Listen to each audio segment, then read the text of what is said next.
if you're exceptional, you feel connected. But if you feel mediocre, you can go borderline depression. You look at people that work a long life and all their social life was in their work or career, and then they stop. Yeah. And they're on a slippery slope to depression very quickly. With nutrition, when it's exceptional, you've got energy. But if it's mediocre, 33% of all cancer and all diabetes is from obesity. Yeah. So we've got disease as a mediocre consequence if we don't improve the art and the way that we eat. That was Marcus Pearce, and you're listening to The Regenerative Journey. Here at The Regenerative Journey, we know that good health is related to good food and good practices, but understand that sometimes the right food choices are quite hard to put into place.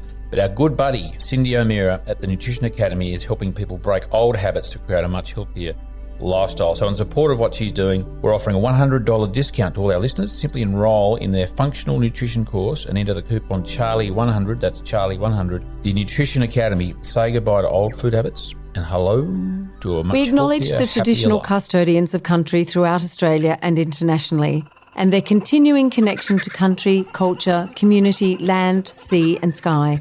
And we pay our respects to elders past, present and emerging. G'day, I'm your host Charlie Arnott, an 8th generational Australian regenerative farmer. And in this podcast series, I'll be diving deep and exploring my guests' unique perspectives on the world so you can apply their experience and knowledge to cultivate your own transition to a more regenerative way of life.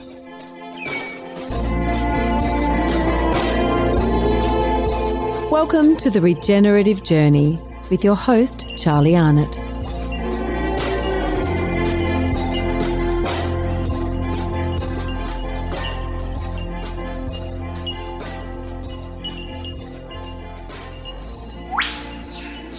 Quick plug for our workshops coming up in December. The first one is at the farm at Byron Bay in the Northern Rivers of New South Wales on the 2nd and 3rd of December. And then our next one is the next week, 7th and 8th of December at Hannah here at Burrawa in the Southwest Slopes of New South Wales. It's our 2-day Introduction to Biodynamics course. Theory in the morning, practical in the afternoon. It's 2 days. Jump on charliearnott.com.au, the events page there, to book your tickets. Sneak these workshops in before the end of the year, before the festive season, and hope to see you there. G'day. Today's guest is Marcus Pearce, the author of Your Exceptional Life. I've known Marcus for a number of years now, and we had a fantastic yarn about his regenerative journey from growing up in Melbourne, his sports journalism days when he was a smoking, stolly drinking, Red Bull drinking journalist in Melbourne, and then he was a vegan for a while. Then he had some epiphanies, and his search for the secrets to longevity and quality of life has led him to Greece and many other places, searching for the secrets to longevity. He's put that all together in a book called Your Exceptional Life. It was an exceptional experience sitting here with Marcus for an hour and a half talking about his exceptional regenerative journey. Such a pleasure, and I hope you get as much pleasure out of listening to this interview as I did recording it. Here it is, Marcus Pearce. Marcus Pearce, welcome to The Regenerative Journey, and welcome to the farmhouse at The Farm at Byron Bay. Charlie Arnott, thank you so much for having me at this beautiful location, The Farm. Only about 20 minutes from home for me. I don't know whether to say it's 20 minutes from home for you or it's like your third home because you're at Hannah. Yeah, out the back of Burke here in Byron, and then you're here during the week. It must feel like home being here. It does. This is really, you've turned this right around just up front. I've asked the question, haven't I? He's an expert, this bloke. No, did right. I when I'm in Byron Bay, I am here in the daytime at the farm at Byron Bay, and very kindly been furnished with a little office space to do my work up here. And it's a pretty loose arrangement, but it's just a lovely place. I can meet By people loose, you here. mean generous, because you're very generous. It is. It's very absolutely, and it's a great place to meet people. It's a great place to. This isn't an advertisement. It's only an advertisement to the farm. We're just raging patriots for our local community. We are, and we love all things local, and we probably know half the team that work here, and you're good people. We're passionate about it, aren't we? Absolutely, because I mean you can't not be when the food's this good and the view's this good. We are sitting here looking at some Scottish Highlander cows. They look like weaners out there, little calves out there heading to the west. There's Corellas. There's the good old binchook flying around looking for a feed. We've got pigs, I think, just down here somewhere. Now, Oliver's hens. Oliver's hens? Yeah, Oliver's hens, no. Talk to me about Oliver's hens. Moved them in there the other day on Tuesday. Today's Friday. And that might be him down there having a chat, unless there's some one of the visitors here. Good afternoon to you, Oliver. Good afternoon. He's a lovely fella, and he's doing really well. He actually started. He started an egg laying business with chickens at one of the local Steiner schools, the Shearwater Steiner School. I think it was year 11. Had a business at the school in the agriculture area in the paddocks. I think I know this story. Yeah, and now he's here, and it's fantastic. So big shout out to Oliver. I love it. And all his hens. I'm not sure how many hens. He has some hundreds of them there, and he's got. I thought he had two lots of them. But we digress. Well, it's a visual overload here, isn't it? It's just a beautiful place to be. And for those who are on looking at this on YouTube. Then you look like we're sitting up in a country cricket pavilion looking at a game of cricket. Doesn't look at the. I have to do this, Charlie. Sorry, mate. I've got to turn this around for everyone that's watching on YouTube, so they can see why we're so excited. That's a good call. I've never done that before. Sorry, mate. I've just ruined. I'll have to take you to every interview I do now just to do that. Yeah, sorry, mate. I'm butchered. No, don't be sorry. That's great. That was a good call. There we go. It's a bit delicate, that thing. Yeah, we've already had a little trouble. Let's get into it. You're living up here with your wonderful family. Why? Why the Northern Rivers? Oh, well, we were living in Inverloch, we will get to when you arrived on this earth. Yes, let's go backwards. The vibe. I'm just interested to know why you're here. You could have been, given what I know about you and your wonderful book that has just come out, Your Exceptional Life, the travelling you've done, and your career, you could have been living anywhere in the world, really. So why in the Northern Rivers? Yeah, it's a good question. I think we were living in South Gippsland, Victoria. I grew up in suburban Melbourne, and we'd been running a chiropractic centre for 6 or 7 years. And Sarah had a meltdown one night, feeling like an average chiropractor and an average mum.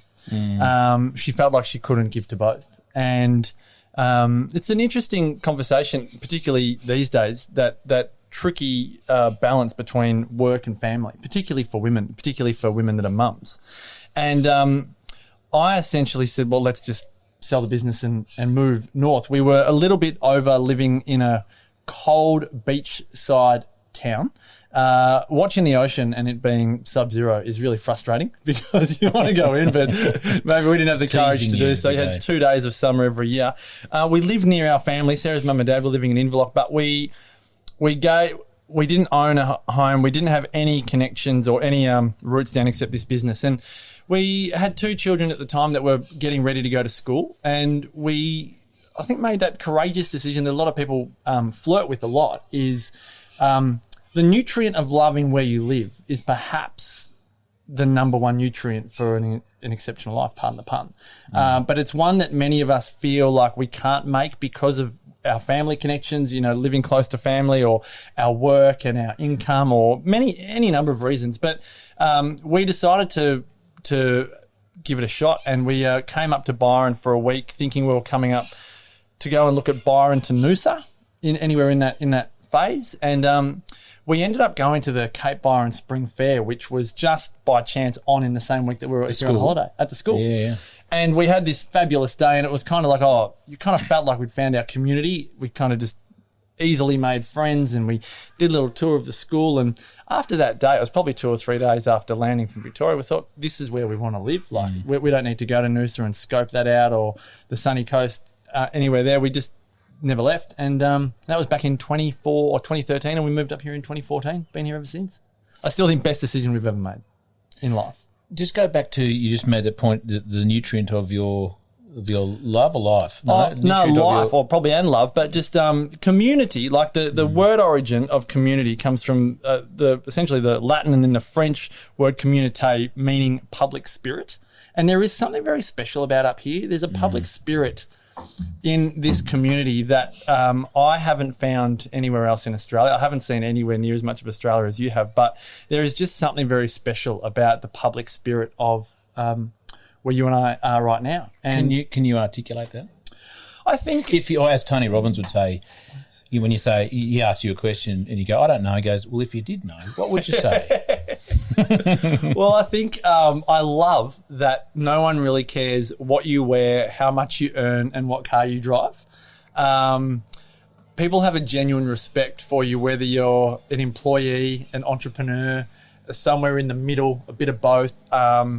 There's a great level of like natural exercise. You know, people love to surf, or they love to walk the lighthouse, or just work on the farm, or tend to their own garden at home. Like it seems very natural, so to speak. Inclusive, or less judgmental, or something like that. Yep. And obviously the social aspect is fabulous. I love, again, particularly pre-COVID, how you could go into Byron Town or Mullum or anywhere and just hear so many different languages, so many different accents, and I loved that, and I missed that. And I think just the access to food. I think Sarah and I we're really quite. Isn't that beautiful? Are they cockatoos?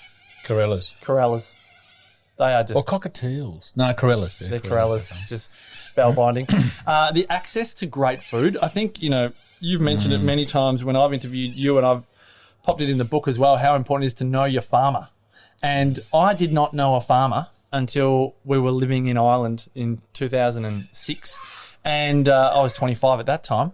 But now, living up here and going to the farmer's market, New Brighton, every Tuesday, I know Kate, who grows my avocados. I know Rod, who grows my kale and my cabbage. I know Sarah, who even gets the tempeh. I know Grumpy Grandma's and Rosa, who sells the olives. I know who I get the apples from. Yeah, I know, awesome. Where I get my eggs from. Like, I think there's some. A lot of people that live in particularly urban areas find that really difficult, and I can't help but difficult to understand the importance, or difficult to just get the food. Difficult, both, I think, but difficult to get the food. It's like, it's easy for you because you got a farmer's market, pretty much every day. But it feels to me like living here makes it easier to live the life I want to live.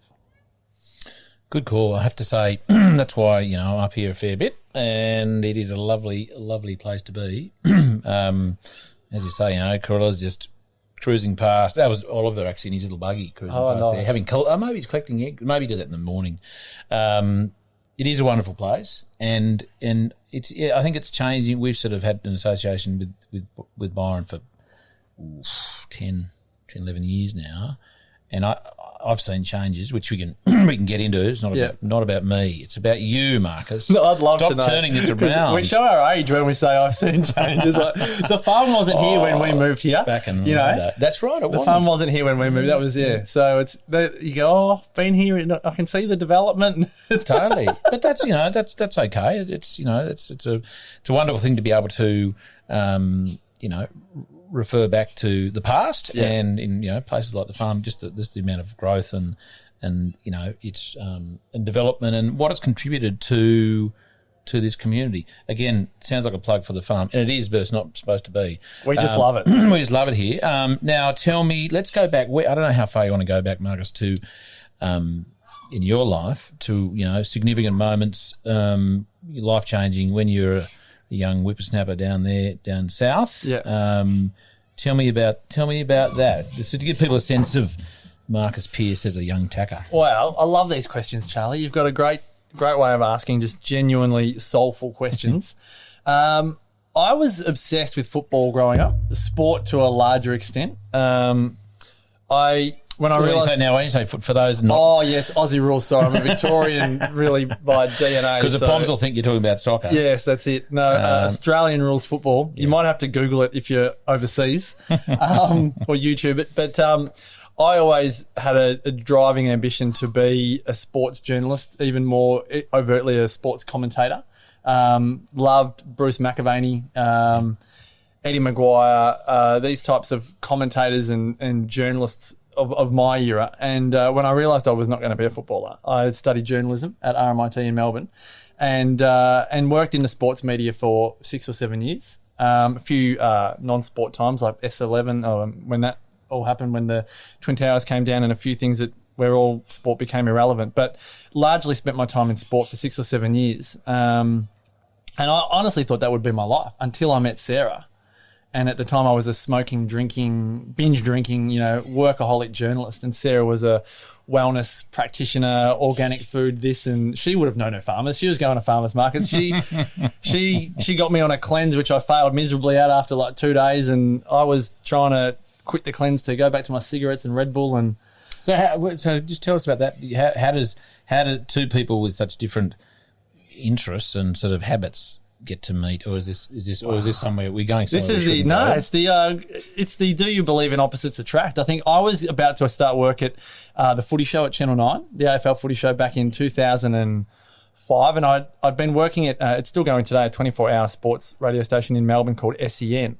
I'd worked there for a year when it began, and then I'd landed a job at Channel 9, and in between I went over to Perth to visit my friend from university, who is Alicia Locksley. She's a newsreader at Channel 9 in Melbourne, and Alicia and had made a friend in WA called Ali, and Sarah had gone to visit her friend Ali, and I went over to visit my friend Alicia, and so I met Sarah over in Fremantle. And just a sort of casual, as in, this is my friend and that's your friend, correct, and we're going to go for a drink or something. Pretty much, 100%. Yeah, and cool. This was in Fremantle, and back in the year 2005. Sure, it wasn't like a organised thing. No, because I don't know what the rating is of this podcast, Charlie, but I had gone over there expressly to see as many girls as I could before I went on the deep dive. You mean on that sort of rating? Yeah. Before I went on the deep dive of TV, I knew my TV career would be a very intense workaholic career. So I was kind of just going over to Freo to unleash for a week. But I fell in love instead. Did you go to Club A View? That's where, if you were going, I think I might have. If you were going to Perth for that sole purpose, then that's where you probably should have gone. Yeah, I met Sarah at the Oyster Bar, which was in Fremantle. We went to Little Creatures, which make great beer. And Bayview does sound familiar. And there's one that I'm forgetting, but anyway, that's okay. Yeah, good times. But that's what happened, and that kind of led me down the path of health and wellness.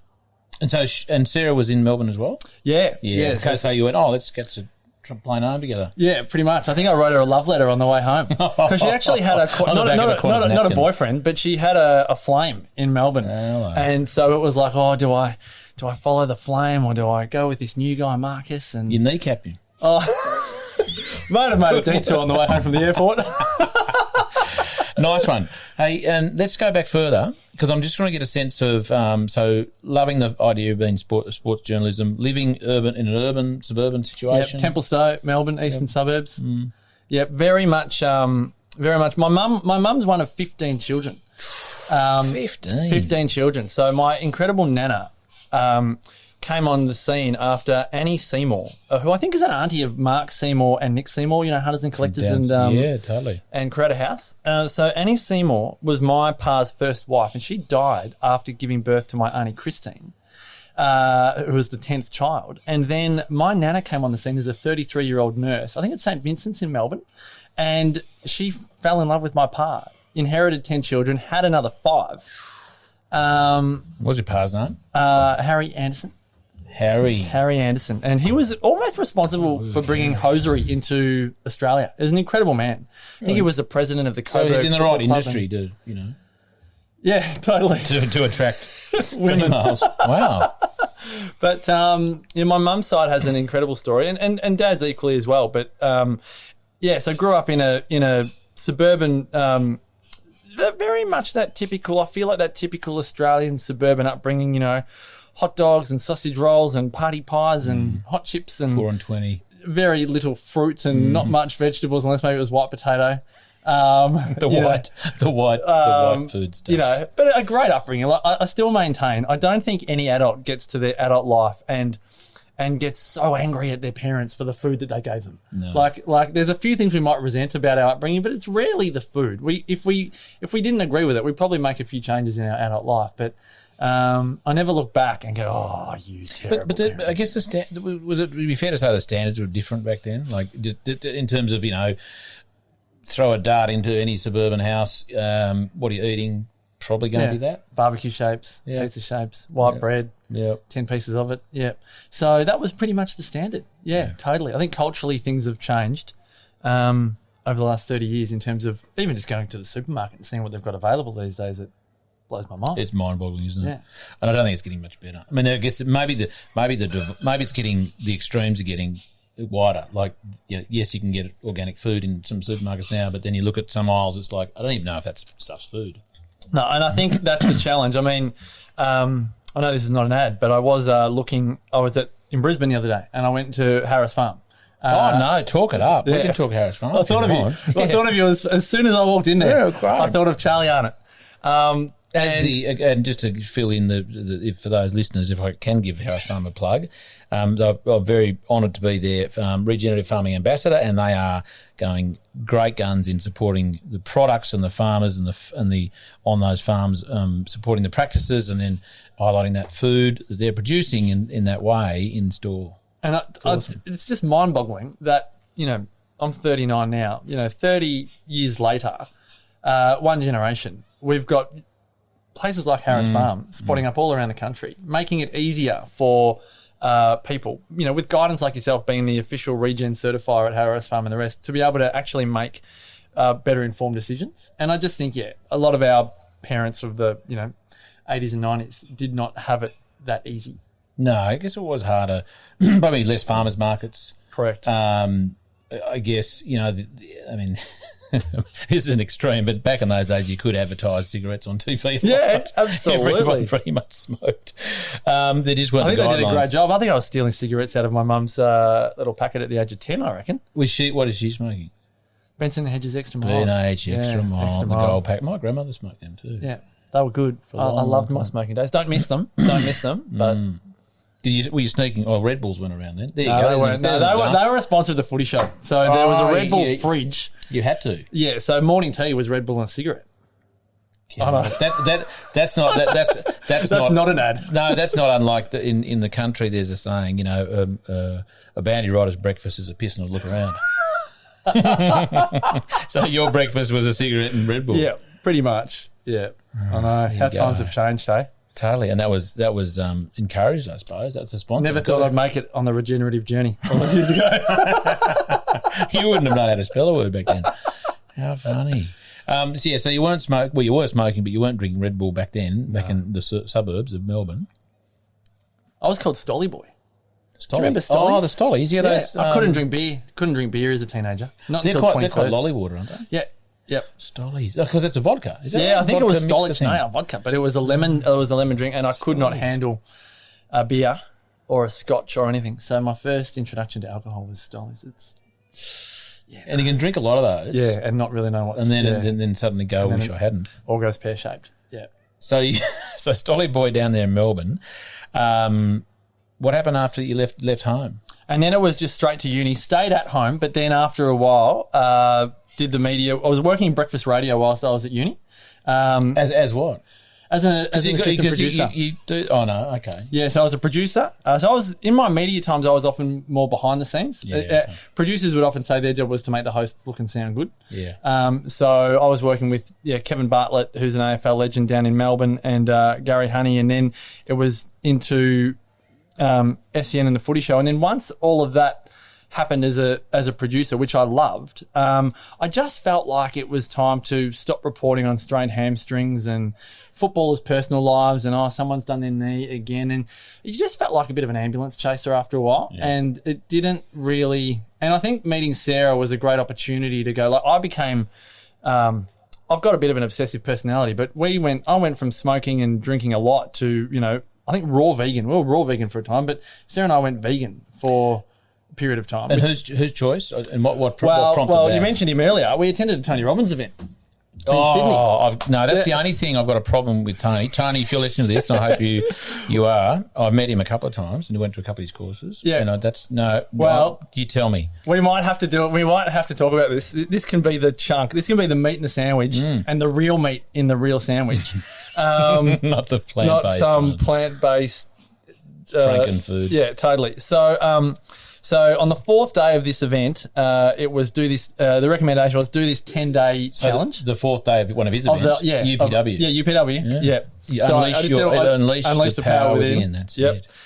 So Sarah and I, all guns blazing. Let's give this a go for 10 days. Sorry. I'm stopping and starting a bit, but it's fascinating. So how long have you been seeing each other? Oh, we've been seeing each other January 9 months, let's say. Okay, so it's not as though you went, hey, great trip to Perth, let's go to UPW. No, that's right. You sort of were getting to ease into it. No, because it's a full-on. For those who haven't done it, it is a 4 days of full-onness. Yeah. And it was great for us at that time of our relationship. It got a lot of clarity. And what we did was, where we did 10 days and then we did 30 days, and I think I was vegetarian. And then it was like, let's just cut out meat. I don't know I can't remember the exact progression, but for 6 or 7 years, we were vegetarian or vegan. And my nickname went from, because I was at the footy show at the time, can you imagine? I went from Red Bull and a cigarette to ginger tea, which I grated on the and raw cashews. So I went from MP or Piercy to Mung Bean was my new nickname. You can imagine just the culture of a footy show, largely male-dominated office. And it was a tough gig because will they play tricks on you and put meat in something and I was say, quite good at giving back as good as I got. Yeah, but it was a very transformative time, let's say. And I think a lot of people experience it, particularly in your 20s. You're trying to figure out, okay, what's your life all about? And that mix of do I really want to be in sport like this?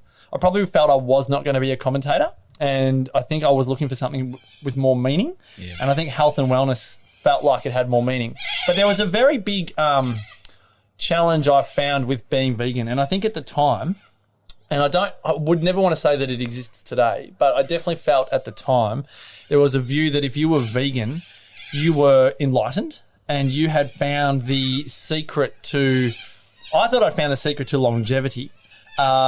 People really felt that veganism was the secret to life. Yeah. And looking back on it now, I kind of laugh at some of my behaviour. I would shave with avocados. In terms of, instead of froth. Avocado would be my... With your lather. My lather. You look like I don't want to tell you how much money... You look like the green... No, who was that? Shrek. And totally. And because we're on the regenerative journey, I can tell you that I was shaving with avocados in Ireland, which I can't imagine avocados even growing in Ireland. So they would have been imported avocados, would have done thousands of food miles to get to our little thatched cottage in Donegal town. And I thought that I was doing the world a favour. Yeah, totally. Well, at least you could have just put it on a bit of toast. That would have been at least you'd have been contributing a whole lot. Yeah, but these are, as I said, I'm happy to share any of the foibles of being vegan for 6 or 7 years. But I mean on toast after you shaved. Yeah, I could have caught it. Yeah, that's right. I could have caught it. And that would have been very regenerative. Yeah, a little bit sort of cannibalistic. Yeah, but yeah, it was just dipping. That's I've never heard that, and that's committed. That's hardcore. Commitment. Yeah. Wow. And so when we were vegan, we were raging. So what was the 6 years of that got to a point, I'm assuming, that you didn't want to do that anymore, or you stopped We doing were it? questioning it, and I think by this point, we definitely had one child. Paul Mayer grew up on quinoa and kale for breakfast every morning. And we were questioning, I think we'd had Derby by this point. But then we're at another event, which was run by Dr. John DeMartini. And he asked the question, he must have been talking about food, and he's far more omnivorous in his philosophy. And he just asked the question, he said, if you consider how you felt when you started vegan and you consider how you feel now, how much better do you feel? Yeah. And the question was, we actually don't really feel any better. Like a lot of diets, we'd had a spike in energy and enthusiasm. Yep. But then there was a massive plateau for probably 5 or 6 years. And I think we had begun, as you probably know, I'm a big believer in 7-year cycles. I reckon as we were approaching that 7-year mark, we were probably beginning to feel our energy nowhere near as strong, concentration levels beginning to dip. And you talk to a number of people that were vegos or vegan for 7, 14, 20 years. A lot of it comes down to just their brain behaviour. You know, and so decision-making, focus, talk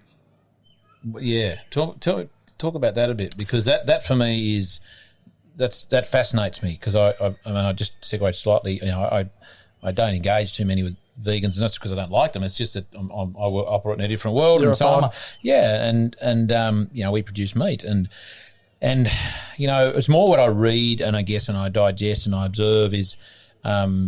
I don't know. Sometimes I joke to Ange sometimes, and I think, I don't think their brains are working properly. Well, I think that sounds a bit. We have a great mutual friend in Cindy O'Meara, and I think Cindy is a wonderful deliverer of the information between real meat and fake meat. And she goes hard, doesn't she? But she's very good at explaining the information. Totally. And that's what I love about Cindy. But I think for me, in the vegan world when I was in it, the whole conversation around B12 was almost like poo-poo. It was just like, oh, yeah, whatever. You don't need it? Oh, it was just like, all the meat eaters will say, what about my B12? You know what the vegan response at the time was? Was, well, with all of the lettuce that I eat and all of the plant-based foods that I eat, there's a lot of insects in that, you know, and that's where the protein comes. Like, I don't want to laugh, but I do want to laugh. It was hilarious how that was like the message. If you were reading books in 2006 and 7 and there was like the FAQ, like when a meat eater asks you about your diet, right. Like, and these were the vegan experts at the time sharing the canned responses. Don't wash your lettuce. Where do you get your protein from? You know, what about B12 and all the rest of it? Yeah. But I just feel I'm a far bigger believer in anecdotal research and feelings. So the feelings of just what happens in your life. Yep. And I know for us, our concentration levels, but also our extremism, everything that's too hard, but we became very right, wrong, good, bad. Okay. And I have a view that, you know, when you do anything extreme, it can proliferate into other areas of your consciousness, of your worldview. And I feel like we became, I shouldn't speak for Sarah, but I'll say I definitely feel like I became, you know, very right, wrong, good, bad, very polarizing and very polarized. Yeah. And how did that play out in your relationships or work or things? I mean, I'm trying to work out what was it? Was there a catalytic event or situation you went, standing back? Maybe. I think the real catalyst was Sarah was with a practitioner who said, see eating meat as medicine. Don't see it as, you know, Sarah was in the phase of I'm killing an animal and I'm killing another life, and the practitioner was like, no, this is like you're raising a life. And you need this nourishment of another being's life in your body. And Sarah, as a chiropractor, as a practitioner, that was her, for want of a better term, her saving grace to cross the bridge to reintroduce animal protein. So she was doing it essentially for the child in her womb. Yeah. For me, so in some ways that was not an easy out, but that was like it took the responsibility away from herself. And well, when she took on the responsibility, it was almost like she's not changing her mind. Yep. Or had made a wrong decision in the first place. It's like, I'm doing this for someone else. Yeah, that's a big leap, though. It is, and it's probably a stereotypical mother's response. It's just they're so giving by nature. Whereas I'm just like, I don't feel 100% on this anymore. I just want some meat. You know, so I didn't need the research. I didn't need the science. I'm like, I can just feel within myself. Like, had you suppressed those feelings for those? I suppressed it because I'd also stopped drinking. So can you imagine? We were living in Ireland. We'd gone vegan, vegetarian, and stopped drinking in Ireland. Did they turn up to your house with pitchforks and burning steaks? Almost. I think they nearly kicked us out of the cottage and said, "You're only allowed to eat meat and drink in here." But a part of me mourned the fact that we didn't get into enough of the Irish culture. In hindsight, we did so much. We've got an Irish family over in Donegal and great friends. But part of me is like, you realise how much food and alcohol is a really staple part of a culture. Now, what I realised, I had gone all the way from enjoying a drink to not drinking. And I had forgotten for probably 4 or 5 years whilst I wasn't drinking alcohol that it was actually okay to just have a beer. So I was in Bali. My dad was about to propose to his now wife, Brenda. And I just wanted to clink a Corona with my dad and go, congratulations, Dad. And it was pretty much on the spot. I was like, hold on a minute. Why do I have to be so extreme? Like no meat, no alcohol, no this, no that. It was at that moment that I think I maybe began to mature somewhat and thought, I can have a bit of alcohol. Like I can't, I'm a 2-pot screamer. I can't get drunk to save myself, really. It's just one beer and I'm done, one glass of wine and I'm done. And I think I'd forgotten that I was older and I wasn't 20 anymore and I wasn't going to go and have 12 beers with the boys. And I think, in many ways, I think that's just a part of growing up. I was just learning how to live. I'm just so grateful it happened in my 20s and I wasn't having to work all that out so much later in life. And you learn to trust, in some ways, trust yourself that like, if I have one, it's a dozen. Yeah. And that is also reflective of the drinking culture in Australia. Yeah. In countries that I travel to for, longevity trips and the rest, they don't rate getting drunk at all. No, they're all about it defeats the purpose. Yeah. We actually can't have the fun that we wanted to have. So I think at least you want to be able to remember the fun you had too, don't you? Yeah, we've got things like eating is cheating. Like I'm like, no, I want to have some good food with you and drink some good wine. Maybe start off with a nice beer beforehand, but I just think we've part of me feels like it's a bit like what we spoke about supermarkets earlier. I feel like, we're in the process of maturing our culture. Australia's such a young culture still. I reckon we're still youths. Yeah. I think as a race, we're youths. Yeah. We're just this. I think this is we can get to it later on. That's the. It's quite loud. Some of my mates on his phone down there. Classic. That's the problem with having good gear, Marcus. You can pick it all up. The COVID thing is, which we can get to if you want to. Like a lot of disturbance, a lot of angst, a lot of pushing, push and shove and friction, and however you want to sort of describe that is Hamish Mackay talks about this a lot. Is we are as a race, we're sort of in that sort of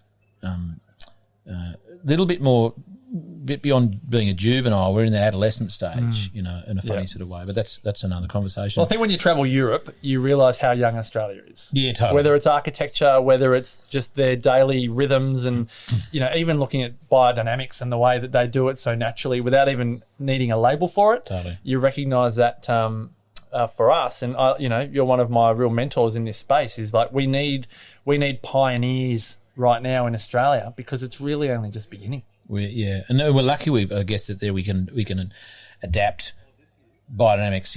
Its origin in Europe and some of the other indigenous cultures, and I guess that's another conversation in some not strange way. In a way, is the appropriation of indigenous cultures practices, and that's a bit of a rabbit hole because I'm a big fan of let's use and collaborate and share wisdom and experience for a better future, whether that's food or environment or, human health or whatever.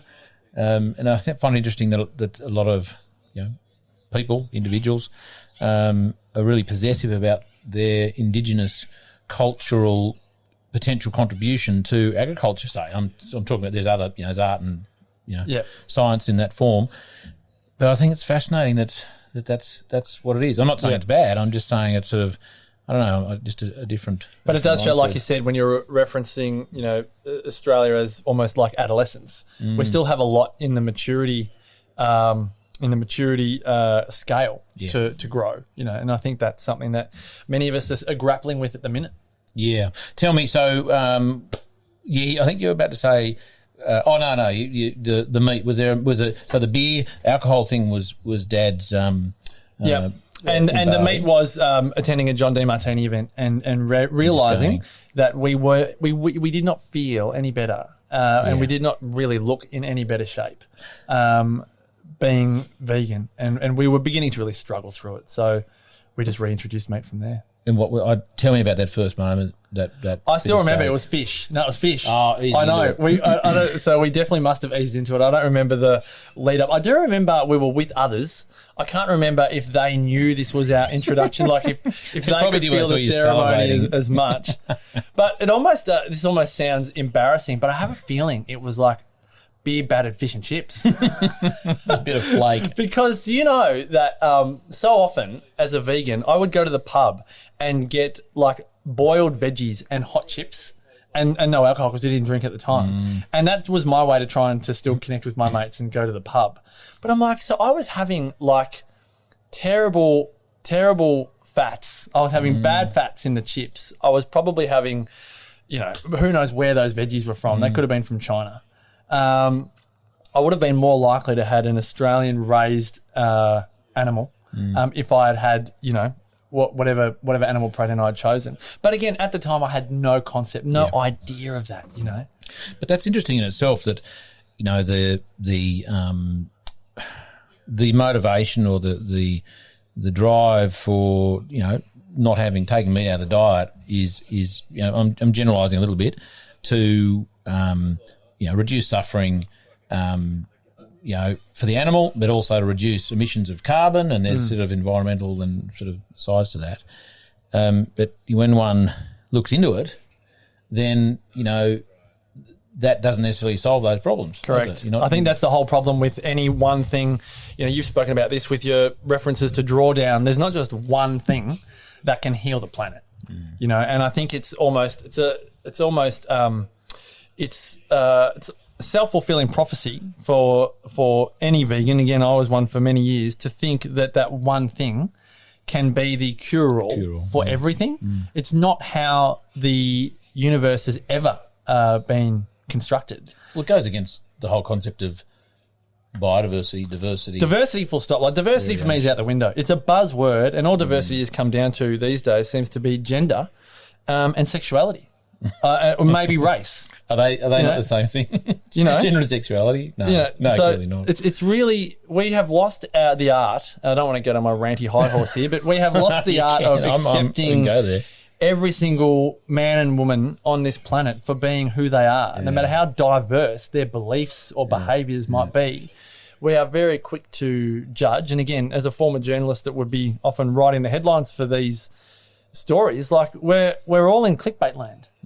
And that whole premise of independent thought by the consumer has it's not being taught in school, and we've all become very almost like addicted to the clickbait, and we've forgotten to think independently about can we still love people for being so diametrically opposed to us? Like I think you and I have said this a number of times. Like we're not anti-vegan. Like we love vegans. Like I think it's actually great. I can say in wellness that sickness gives wellness a purpose. Yeah. You can't just remove all sickness.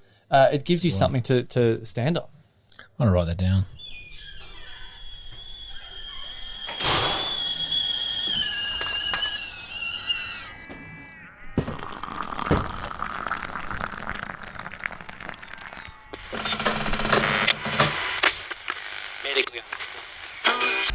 Looking for more information to assist your regenerative journey? Come join Charlie and his guests around the kitchen table, an online community of supporters with exclusive access to the Regenerative Journey interview transcripts, live online Q&A sessions, a chance to engage with other like-minded people and more.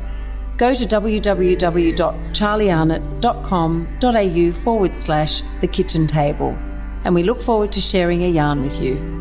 Now let's get back to this week's episode. Let's go to so that was a step forward. Oh, massive. Yeah, absolutely. I think just as a maturing adult as well. I think we've both got children, and I think I laugh and guffaw that Maya grew up with very vegan parents for the first 2 or 3 years, and Darby had a bit of that hangover, and then Tommy and Spencer have both been born up here in Byron, and hopefully they get to experience.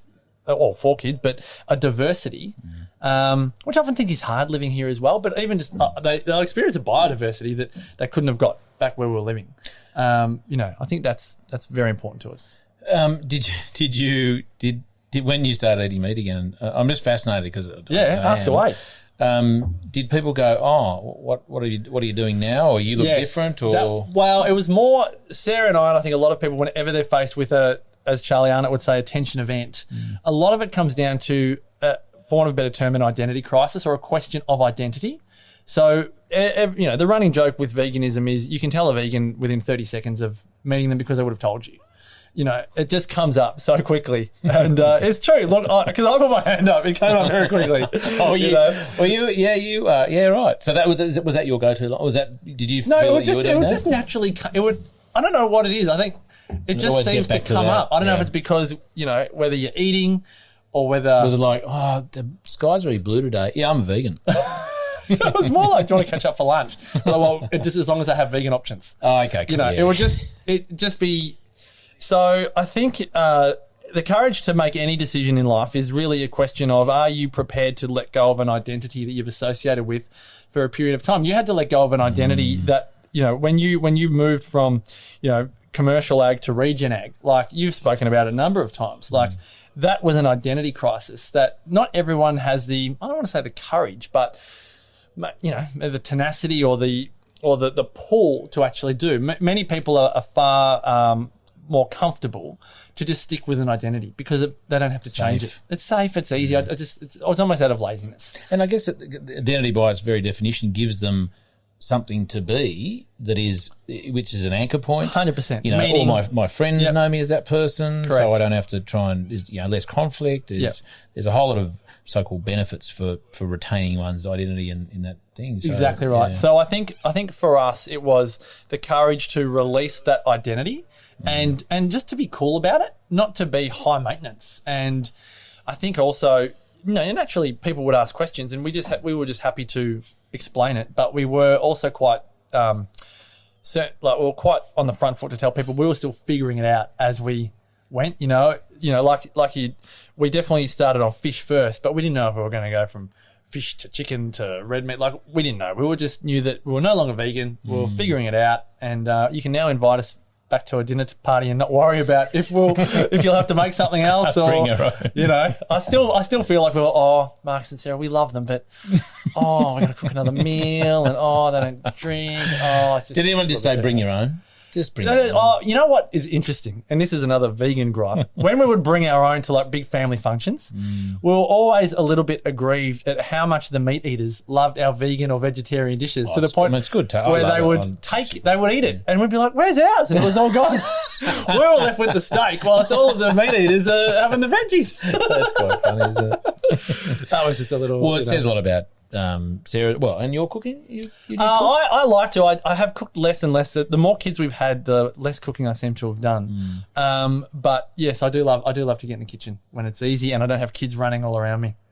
Sarah lets you in the kitchen? Yeah, she does. Absolutely. Good. Particularly at the moment, because we can't travel, we're doing an international night every couple of weeks. So we did Japan the other night in line with the Olympics. So you find a recipe? I do it with a child gets to choose. Are you the chef, the international chef? The child gets to pick their chef. So Darby chose me and Tommy chose me, but Maya, who picked Finland because they were doing Norse myths at school. They are too. She chose Sarah as her chef. So they'll go different nights though? Yeah, it's like every second Saturday night. Yeah. Do you have to dress up? We get a little fact sheet of the country. We get the flag. Yeah. I haven't done a dress up yet. I don't know if I'd. You want to put a kimono on for Japan? I think you should, and dice the carrots with a samurai sword or something. Or one of our boys that accidentally kills someone, I reckon.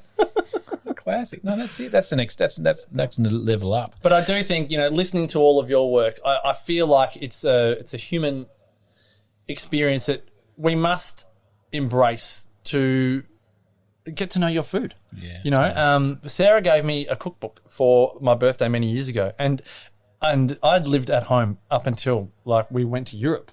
So Sarah would guffaw it. I didn't know about paying bills and just the renter bills. I could pay my phone bill, but it was and anyway, all that stuff. But Sarah gave me my first cookbook, and I made it was like a lamb cutlet with an apple mint sauce, and I rocked it. And I think from that point on, I was like, clearly we weren't vegan then. No. And from then I was like, this is, so much better than just pasta and a pre-made sauce. It was like, there's a real art to food. And I think on a meditative level, food is a great stabilizer for your mental health, just for your heart rate, for so many things. It allows you just to be with your thoughts and, just the art of chopping, the art of chopping. And I love seeing a master at work in any field, food or different. But it can be very meditative. Sometimes it can be infuriating if it's a first-time meal, but even that in itself is a good growth opportunity. But I think there's something very special about food preparation. I'm not being emotionally attached to children liking it, because I have a bit of a view that kids don't know good food. They know simple food. Yeah. But we're very much a meat and 3 veg family. There's no fancy meals yet, because they still don't want a salad. They want the carrot cut and the celery cut and the cucumber cut and the tomatoes cut and the sprouts cut. But they just like to, there's nothing too gourmet. No, it's a great point, because we're similar, and I sometimes struggle with that. Like, I think, when do they stop doing that? Because go to a restaurant and you can't really go, oh mate, can I have just the carrots like that and the lettuce all by itself and sitting up there, and so I guess there comes a point in time where I don't know, pushing kids to explore other flavours and tastes and foods, and there's no right or wrong way around that. How, just on food, what are your thoughts on? I mean, how? I guess kids will follow their parents' lead. So what is there any? And in your experience in travelling around the world, is there any way that you, and how do adults, how can they change their appreciation of food? And is it often events that are not good events that change that attitude? Is it sort of just stumbling into these things? Is there, because it's, Do you mean seeing the sacredness of food? The reverence, and actually, like you just said a minute ago about the meditation or the therapy or the beauty of chopping up something, in a way that is, in an aware way. Yeah. How do we get people to do that? I think I'm just scanning the book. So in 2019, more than 130 million Americans consumed frozen dinners. The name TV dinner was created in 1953, which is as a status, it became a status symbol. What has got the MTV dinner? No, just a TV dinner. Oh, TV dinner, So people would buy their meal pre-made and sit in front of the TV and watch TV. Or something. Yeah, but you didn't have to do anything. You just have to stick it in there. No. And I think we have... statistically, we eat 50% of our main meals and 70% of our snacks alone. Now, I'm not worried about eating snacks alone, but 50% of our main meals are eaten alone. For me, that defeats, and again, in traveling and looking at longevity cultures, like, food is meant to be enjoyed together. In many ways, it almost defeats the whole purpose. Eating food alone. Now, again, I understand that more and more of us live by ourselves, but that doesn't stop us from having people over for dinner. In these COVID times, it doesn't stop us from having a Zoom dinner where you just catch up with a friend. It can be one-on-one, and just because other times, if we don't make these efforts to eat alone, we tend to end up eating more quickly, poorer quality food, because it's just for us. So we, for some reason, have less pride in the food. It's just like fuel. I'm hungry, eat, fill up. Yeah, and it's less of an occasion. And I think that I love the simplicity and the reverence of food. Like, it doesn't have to be complicated, but gee whiz, we've got to master the art of bringing people to the dining table. When I've been to your place, you've got the heaviest dining table, because but do you know what I mean? It's not a cheap and nasty, it just goes to show. It's almost reflective of how immovable that rhythm or the ritual, that ritual is of eating together. It's like kids, this is where we're eating, and I think we've lost that art, and it does sadden me a bit. But I know in my family we just make sure that we're eating at the table, and sometimes it drives me wild. The kids are wriggly and they're moving around, and sometimes it's over in 5 minutes. But it's a lot better than eating in front of the TV. And the kids not conscious, not present with their food and not present with the TV, because they're just kind of stuck in no man's land. And I'm all right with that every now and again. I'm not extreme anymore. 2006 I was. But I think on the whole, we've just got to simplify and have a respect for food that, again, modern society doesn't really encourage. There's a great book, and I can't remember the name of it. I haven't read it, but a friend of mine, Courtney McGregor, told me about it, and then she read it and then initiated the suggested practices in it. It was called something like, so it was French, and it was about How to Feed Your Children. Yeah, right. I'm so not going to get it right. Have you read the book? No, but my number one mantra with nutrition is by a Frenchman, Rochefoucauld, Yeah. and it is to eat is a necessity, but to eat intelligently is an art. Is an art. And I think we They got it right, haven't they? we must learn to eat intelligently because we all know it's necessary, but we're not really doing it all that intelligently. We've lost the art of food.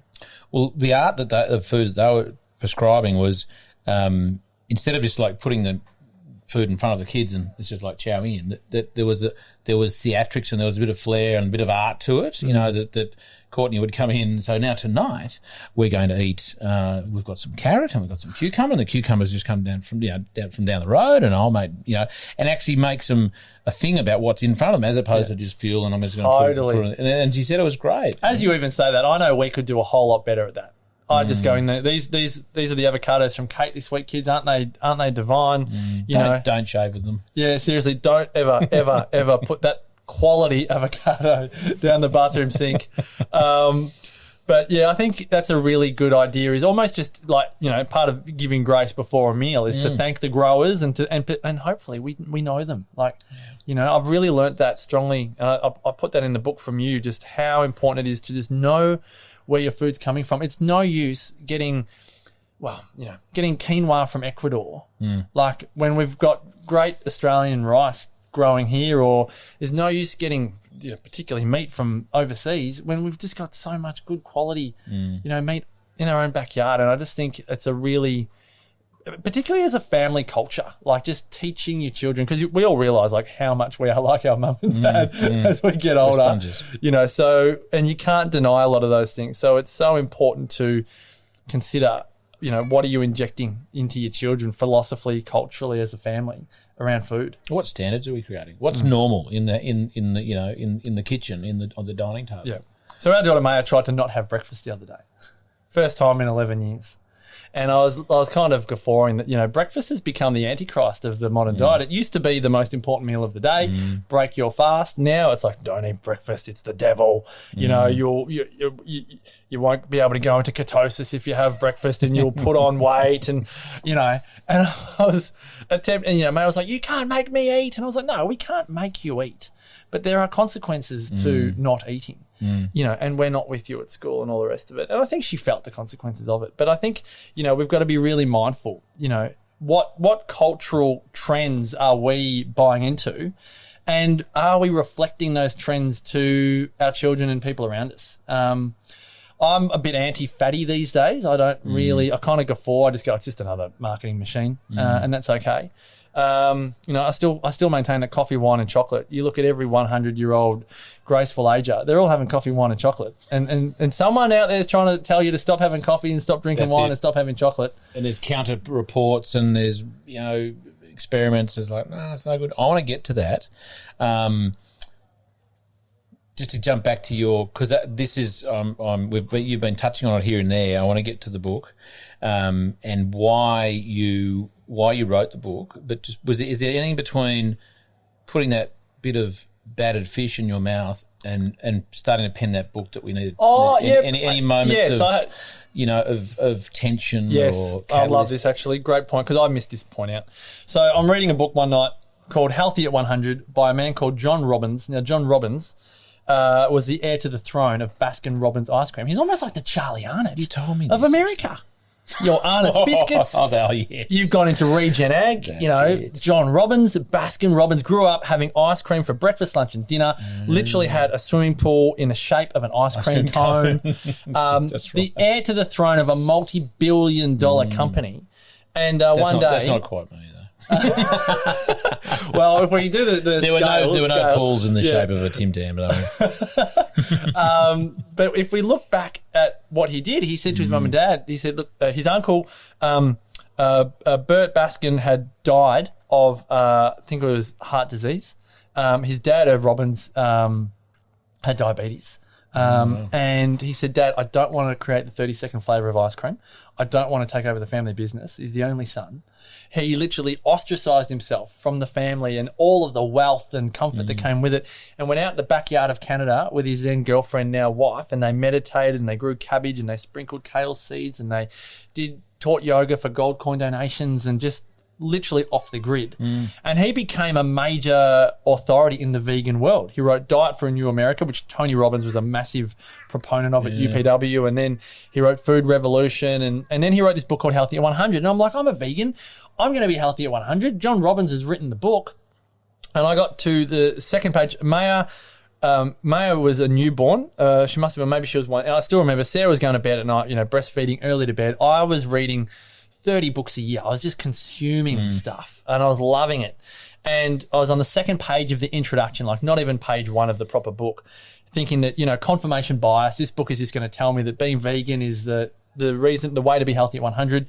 Second page of the introduction, he refers to a study done by the Yale School of Public Health, and it asked 600 men and women over the course of 20 years, as you age, you become less useful, agree or disagree. As you age, you become more of a burden on society, agree or disagree. As you age, you realise your best years are behind you.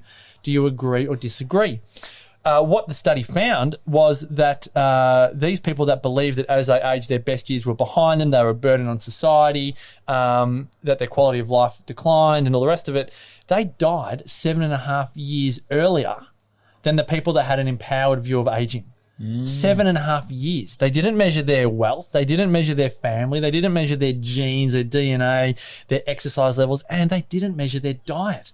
All they measured was a belief. Yeah, wow. And this was my tension event, because this for me was, I literally had, I can remember it like it was yesterday, I had a shiver run down my spine. I remember going, oh my gosh, what if everything I've thought up until now has been wrong? But as a journalist, it's actually really freeing. Because I can go down the research rabbit hole, and instead of researching why this guy tore his hamstring off the bone, I'm going to go and research why do people live a great long life? Because we don't have many mentors in aging well. We go, oh yeah, Auntie Shirley, she died at 75 from, she drank this. Like we don't, if you go, who do you know that's aging gracefully? Many people don't have any more than 1 or 2 or 3 on their hand. So I started a podcast with Damien Christoph. He was 39, scared of turning 40. And he was omnivorous, and I'm vegan. I'm still like, but we'll still find that veganism is the secret to centenarianism and all the rest of it. You weren't going to let it go. No, I was going to let it go. I was a hardcore vegan, mate. I couldn't be wrong that quickly. But I was very curious to see if I was. And we were interviewing a number of people, and I still remember episode 30, and I say this now because he only died a couple of weeks ago. Episode 30 was with Dexter Kruger, who was Australia's oldest man, and he died 2 weeks ago at the age of 111. No. Now, you would like to know Why this. do we know about? I don't know what's the news. You're going to love this because Dexter Kruger overtook Jack Lockett as Australia's oldest man. Jack Lockett was a World War I veteran. Wow. The thing that they both have in common, they both died at 111, but they were both farmers. There you They go. were both farmers. So there's Working longevity, hard, up with the being on the chickens, land. up with the roosters. And Dexter was also a veterinary surgeon. But the reason why I talk about Dexter is he broke all the food rules. Coffee and cake for morning tea, coffee and cake for afternoon tea, coffee at midnight. All of the anyone that's low fat, he'd have all the drippings. He'd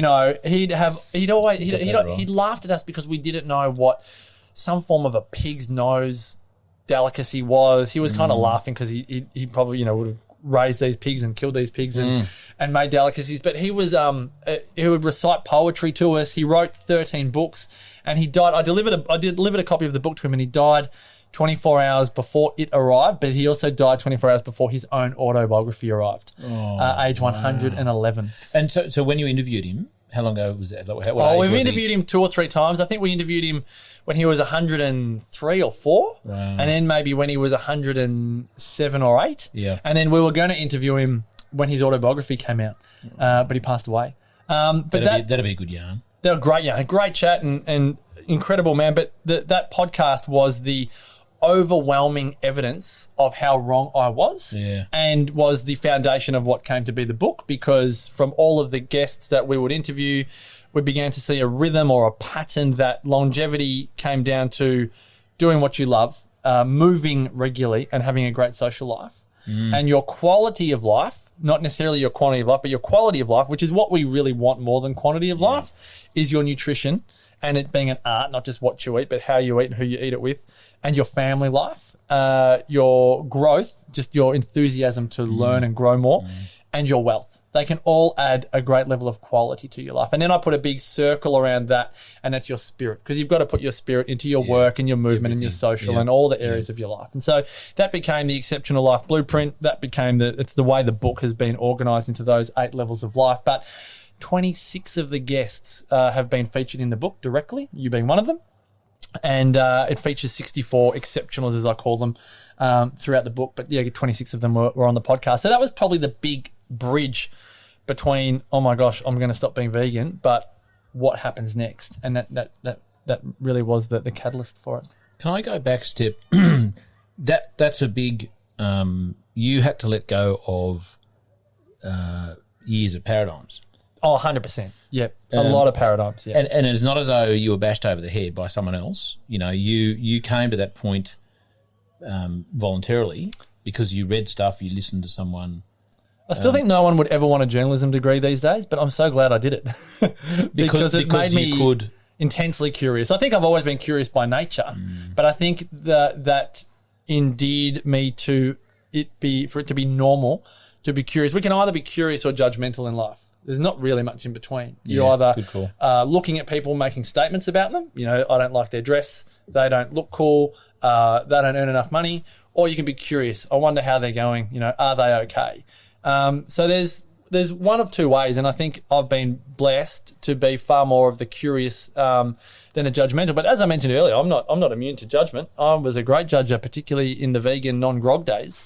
Because I thought there was only one way to live. If I've learned anything from these interviews over the years, there are infinite ways to live an exceptional life, and we can't think that there's just one, fountain of youth, that there's one nirvana that we're all looking for. I think the sooner we can recognise, and as hard as it is, with what's going on in the world at the moment, but we are in heaven on earth right now. Wherever you are right now is a heaven on earth, and the sooner we can wrap ourselves around that belief, I think the sooner we can live our exceptional life. Let's go there then, Marcus. What are some of the tips? I mean, there's so many tips in your book, and sort of I guess ideas for people to get their head to engage with. What are some? I don't know. How do you want to break it down? Is there sort of how do you want to do that? Would you say a lot of your listeners, and viewers, they're in their working lives, they're in their career? I think that's probably a good place to start, because our life purpose is either it's a combination of what you do and who you are, but we get very built into this lifestyle of the human doing and not the human being. Yeah. But really, the art of life is both. So can we cultivate this determination to do what we love and love what we do? And sometimes that's not in the perfect job, but how can we still see it for the bigger purpose it is? I often look at hospitality as a perfect thing. It may not be your perfect job, but gee whiz, it's nice to deal with a nice barista or a nice maitre d'. Sam here at the farm, or going to get our coffee somewhere in town. Like, I just love that human engagement, and that comes from someone's employment. So you don't have to run $1 million business. You can be earning $20-30 an hour and still searching for what your reason for being is. But it doesn't mean that you have to bring a mediocre version of yourself to work. You can still be working a job that's not quite your ticket yet, totally. But you can bring the best version of yourself to that role. Can I just jump in? That's a really good point, and I love the reference to hospitality, because I did 2 years in a pub in Sydney when I left university. Never planned to. I said to Mum, I'm not sure what I'm going to do when I leave uni, and whether to have a break or go and work. And she said, I'll go and work in a pub. Couldn't believe that even came out of my mother's mouth. I went, I had a job in 2 seconds. But for me, that the experience of hospitality, dealing with customers, good, bad, and ugly, responsibility, so many different aspects of that hospitality world set me up, I think, I feel, foundational stuff for socially, economically, in a community. There was a community around this pub, and just engaging with people and dealing with things. It was a great little petri dish of life. That's a great call, and that's what I feel like work can. And I think a lot of people have been challenged by that when they've had to work remotely. I know I'll put my hand up and go, I've really struggled working from home because of that engagement. It's just a very simple thing. It's a very simple thing, and it doesn't matter, like you said, if it's at a pub or if it's in an office, or if it's in retail. It's learning how to communicate with human beings. And some of them are very different to you. You know, whether it's different ages in a pub, whether they're drunk, tipsy, or they've just arrived. And if they've just arrived, if they've had a tough day at work and maybe their manners aren't as sharp as what they normally would be, and do you go curious or judgmental on that? You know what I mean? But these you are can all turn the it into a things bit of a game. It was a really 100%. good, yeah. Not to win or lose, but more, you know, it's a great point. You know, someone will walk in, you go, now how am I going to handle this person? And go, what do they need right now? And how can I make the experience here tonight or today, you know, how can I send them out that door with a smile on their face? You know? And imagine if we were all more hospitable, to pardon the pun, in our dealings with human beings right now. That's why it is such a great grounding for how to live. My mum had a cafe in Lygon Street, Melbourne for many years. I was not allowed to work there. I think it might have been gender discrimination, but I won't say it as fact. But my sisters could work there and I couldn't. But maybe she thought I got my hospitable groundings in media more than in cafes. But my mum is a fabulous socializer. She's a great fun at a party. Yeah. And my sisters are the same. And I think hospitality has a really big, and that comes back to food. You know, like food, if you want to improve your social skills, have lunch or dinner with someone. Yeah. Like, and just master the art of conversation. I was always, one of the first books I think my parents spoke about was Dale Carnegie's How to Win Friends and Influence People. Great book, you know, and still to this day, like a timeless classic.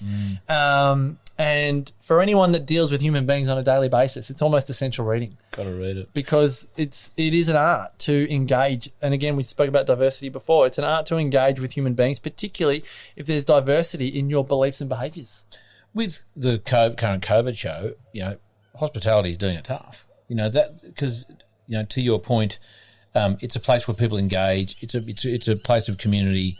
And that's being eroded right now. You know, it's very difficult to watch. It's you know, it really highlights the critical role and function that the hospitality industry is and has played in mankind. I mean, in our species. You think about, you know, going back some centuries to the pubs or the stables where people would turn up at night. The meeting place.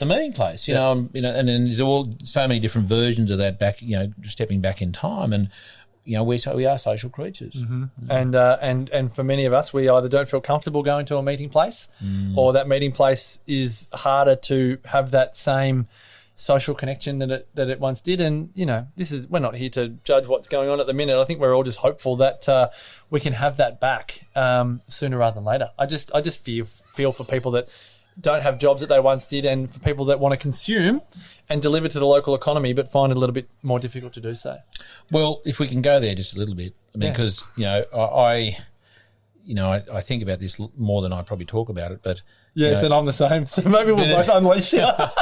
Well, I mean, I try and keep it really simple and go, okay, if this whole COVID lockdown situation, or you know, the whole topic, let's just put it in one big basket here, is essentially about stopping people dying, right? Reducing death in the population, whether it's a town, it's a city, it's a country, it's a state, whatever it is. You know, we as a species, I think that everyone can agree, we're trying to. The things being put in place are about reducing death. You're gonna push my buttons here, Charlie. Well, I mean, and this is you know, this is what we're talking about in your book. You know, it's about when we. I guess I'll cut to the chase. I mean, I don't know that less people are dying in the community because of what's happening. I suspect more people on the news tonight. An 85-year-old woman has died from COVID in Sydney. I mean, honestly. Is that the biggest world shock going on? That an 85-year-old woman that's probably had diabetes for 30 years and other things. It's no surprise our life expectancy in Australia is 82.3 years. And if you ask anyone, and that's number 4th on the ladder in all the world. And if you ask anyone. Really, Australia is? Yeah, we're 4th on the longevity ladder. But we suck at quality of life. We go down to 15th on the ladder. So we have 72 quality years statistically, and then it all goes pear-shaped from there. We're reliant on the health system and correct. We're on 16 medications a day, and we're in and out of hospital, and our social life revolves around doctor's appointments. And you know, there'd be people listening to this that have are doing that for their parents. You know, just going from one to the other, and it's infuriating. But you know, I think my media head does not enjoy seeing what's being presented, purely because if you want your exceptional life, when you and I are 90, 95, 100, if our quality of life declines, I'm pretty sure I'll be like, just find a pillow and pop it over my head, please. I don't want to hang around for 10 years. I don't want to hang around for 10 years. Now, some people are different, though. Yeah. Some people want, oh, no, just keep me alive. My dad, God love him, he's my best mate. He would just do anything to stay alive. Yeah. You know, that's just him. Even if the quality was diminishing. He's just, I'm not sure what it is. As I said, we've all lived different life experiences. But I know, like, when my Uncle Doug was dying, he had a major kidney malfunction and there was a lot of internal bleeding going on. And, like, the writing was on the wall. But I still remember my dad going, just do whatever you can to keep him alive. Yeah. Right. And I still remember it, like, going, no, it's done. Like, but we're all wired a little bit differently. That's why I say I have great empathy for anyone that wants to keep people alive. But if you just look at nature, it's not natural. It's not a natural way. You would have experienced this in heart-wrenching times on the farm, I have no doubt. But you know that giving someone a lowered quality of life, or a living being a lowered quality of life for any longer than they have to, is just, it's almost inhumane. It is irresponsible, really. Yeah. Absolutely. So, you know. Whether it's a cow or a person.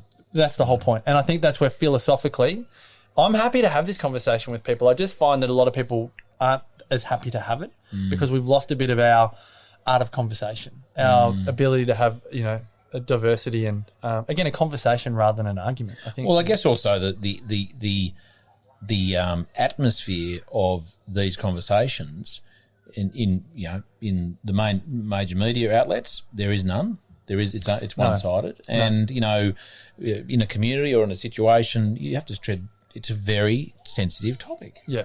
And look, I understand it, but I think we should be grown up enough to have it without taking it too personally and, you know, making enemies of each other just because it's someone's opinion. It gets back to your, you know, being curious or judgmental. And it's a tricky world to have an opinion in at the moment, because if it's not the right opinion, so to speak, yes, many are shut down. And this is the fascinating thing. Isn't it about, like, there's a part, you know, there's an extreme element of the population who are very on the case about tolerance. You know, there must be tolerance of people's choices to be this, that, the other, whether it's race or it's gender or, you know, sexual preference, whatever it is. It's always about tolerance. You know, we've got to embrace diversity and all that sort of stuff. Agree. But then when you might have a conversation with said person about your opinion, then they're so not tolerant of your view if it clashes with theirs. Yeah. It's like, hang on, were you just saying that? Oh, no, but hang on. You know, tolerant just some of the time. As long as I can be tolerant of your choices as long as they're the same as mine. Yeah, and you know, I'm sure in your world, with all of your workshops and your dealings with farmers, you are working with a lot of farmers that are, you know, looking at crossing the bridge, but maybe not from commercial ag to regen ag. You deal with commercial ag. You know many commercial ag. Now, you don't hate them. No. You know?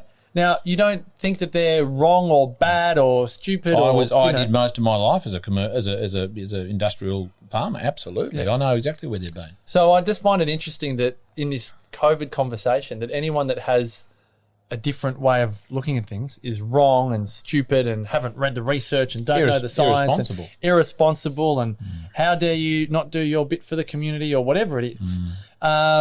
Diversity is a wonderful thing. Like, it's so, if you had everyone exactly the same, which sometimes feels like that's how people want it to be, life would not be worth living.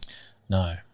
Well, I'm sure in where you've been. Now, tell us about that one, your travels around the world. So, interviews with wonderful people, exploring the art and science of longevity. It took you overseas. Absolutely. There was Liz Hayes, 60 Minutes. She went to Hazy.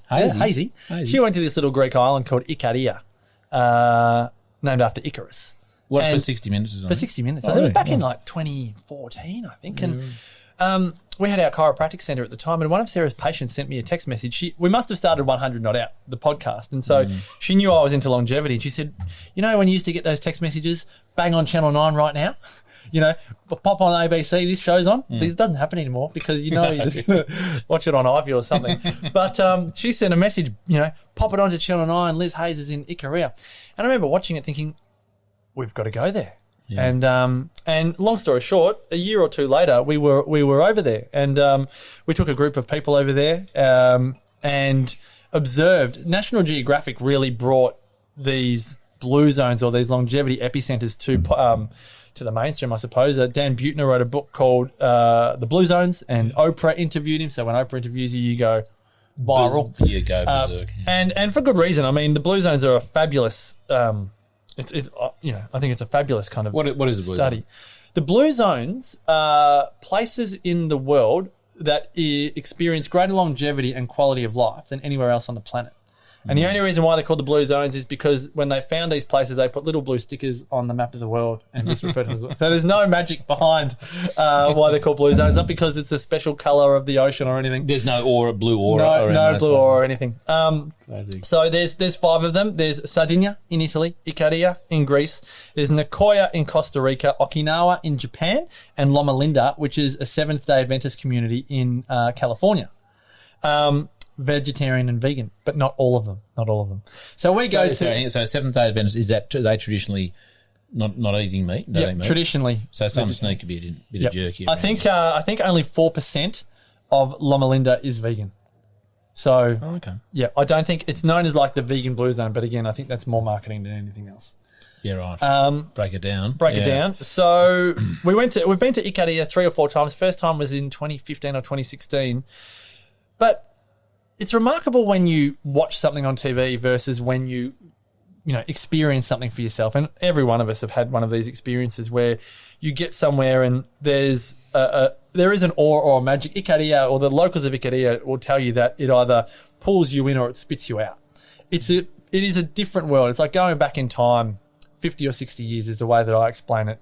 The way that they have it's almost like no awareness, but they don't do time. And when we talk about Fiji time or Byron time, like Ikaria time, it's a totally different. Broome time, it feels different to any of those times. They biodynamic farm just naturally without even thinking about it. They were making water mills that were created in accordance to the by the moon, centuries ago without it having a title, so to speak. They'll get up from work and have festivals, and people will travel, 2 hours from one side of the island to the other for a local fundraiser, where they've got boiled goat and roast goat and goat broth and hot chips and good bread and olive oil and great wine but they'll do it like their whole culture is so built on everyone else. There's about 100 little villages in Ikaria, about 75, on average per village. So everyone in the village knows each other. They have a great reverence for food, but a great simplicity for it. But, little things like in Australia, we have the amaranth grain, but in Ikaria, they have the greens, they have the head of the amaranth plant, and they would put them in olive oil and garlic and salt, and they would just have, just grilled amaranth. And they would that's like just a part of their meal. They would serve all their meals family style, and they would bring everyone together, and everyone picks what they want. No one judges, or why aren't you having the bread? Didn't you like my goat? They all just dig in, and it's messy and it's loud, but it's so convivial, and it's just so. You look at it like the little kids are sitting next to the grandfathers or the grandmothers, and they're having arguments, and it's not like you don't talk to your elders like that. It's like, no, I disagree, with what Pa's saying, and it's very active. They walk everywhere. They don't rate cars. Cars are just not they're there, but they would happily walk for an hour to a friend's house. Yeah. Like, can you imagine? Sometimes they go, imagine walking to Mullum, or imagine walking, like we just would never just. No, it's not the first thing you think of, is it, when you're going on to go somewhere? We had an attendee come that instead of driving 15 minutes to work, was she getting a tram? Anyway, she just started walking an hour and 15 minutes to work, and then she would either walk home or get a tram home if, whatever. But it's one of those places where it's so simple that it's almost like no supermarkets, no big chains, nothing that you or I are used to. that it's almost it feels like a time warp. You cannot find a big name to save yourself. But it feels like it's so simple that sometimes you can leave feeling a bit flat at how complicated life or the world has got. But then there's also the art of, and really for us when we're there with a group, it's actually like teaching them and workshopping with them. Well, what shifts are they going to make when they come home? So for me, it's like I no longer wear a watch. Yeah. I realised that I would check my watch all the time, and you'd almost have an emotional response to the time. I'm early for this. I'm late for that. All of that. Yeah. I took the time off the laptop. Meals largely now family style, not every time. Making more of an effort to socialise. Just consciously. So what does that look like for you? Oh, well, for me, it used to be every Friday, but I actually struggle to keep that commitment. But at least once a fortnight, having like a Friday lunch with no agenda, like not a business, I need to talk to you about this, but like just catching up with someone. Like I'm a bit of a goal-oriented person, so it's like every month I've caught up with 2 exceptional human beings for lunch. Not because I have to, just because even coming here today, I was feeling a bit flat coming in here, and I feel so much better. You sound better. Just having the conversation. Yeah, cool. And that is just the gift of a social life. And it's not about being extroverted or introverted. If you know you're an introvert, you're far better with one-on-one dynamics. Yeah. If you know you're an extrovert, you want, 10 people around the table and you want to razzle-dazzle. But I think Ikaria is very good at teaching anyone that's open to learning just what's important in life, and that it's never a complicated outcome. It's never something that, you need a PhD in order to work this out. Looking at Ilya, the way he plants. I mean, I'd love to take you there just to see the way that he plants. Will we get back there, do you think? 2045, ScoMo's announced the borders opening. It's official. It's official. That soon. Yeah, that's soon. I know, a bit early. I'll be 64. Paul McCartney went on 64. No. Yeah, no, but I'd love to be able to go back there. Let's not wait that long. No. Tell me, so your trip there was no doubt a sort of a very eye-opening experience. What have you taken from that trip to other? You've been to other blue zones?